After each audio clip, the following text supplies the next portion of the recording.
waxaan rabaa dhammaanteen mas'uuliyad baan soo qaadnay amaama Allahi wa amaama annaas xujaydaasa mas'uul laga wada yahay qof walba waxa waajib ku ah inuu u guto mas'uuliyadda isaga saaran si Ilaahay ku og yahay wixii tabartiisa inuu qabto ayaa runtii muhiim ah markasta nicmo kastana nuqsaan bay leedahay oo culeysyo way iska imanayaan anagu waxaan rabnay xajka inuu mar walba adeegiisa kordho runtii waan dareemaynaa sanadkan meelaha qaarkooda naqsi waan dareemaynaa waxaan rajaynaynaa laakiin aan istidraag ku samayno ka daba tagno oo runtii la xoojiyo meelaha aan dacfiga ka dareemayno dhammaanteennana mas'uuliyaddaas inaan wada qaadanno oo aan wada saxno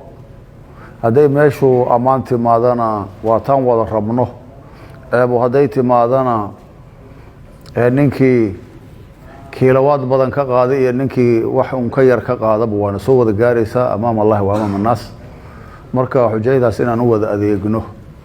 unbaa nagu wada waajiba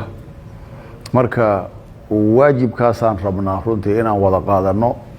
haddii shaqaale xataa aan weyno oo nusuga soo dhici waayo la waayo inta hadda hoolkan fadhido oo geli karto mashaacirta inteen haddaan u wada istaagno in khalalka meesha uu ka jiro aan runtii buuxino waxaan isleeyahay waa ku filannahay oo xujayda adeegooda waa qaban karnaa laakiin haddii qofba qof ku haleeyo maxaa iga galay wasaaradda laga rabaa nin yiraahdo uu yiraahdo maxaa shirkadaha dadkan keeno iyaga loo hel saaray ku kale uu yiraahdo ku kale uu yiraahdo aniga walba muqiimaan ahay kuwa safarka ku yimid u taala la isku tuurtuuro saasay ku halaabi kartaa mas'uuliyadda marka doctor intii nusuga helay wixii meesha gali karo dhammaan waa inay ka shaqeeyaan shaqada la rabo waa inay ka shaqeeyaan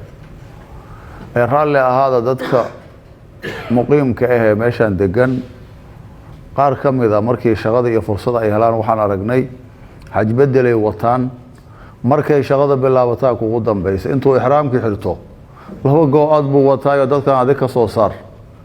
markuu xajka dhamaado isagoo beesar raadinayo imaanay xaqayga isteelay war yaad u soo shaqeysay adig waa iska xajisay xaj bedelaad qaadato waa lagu og yahay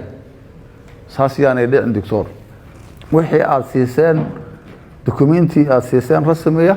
oo shaqeynaya doctor waxaan ka rabnaa askar amal shanta salaadood noo soo feeli waa kana shantii 10kiina waa taagan yihiin kuwaas badaray geynayaan kuwaas biyay wadaan kuwaas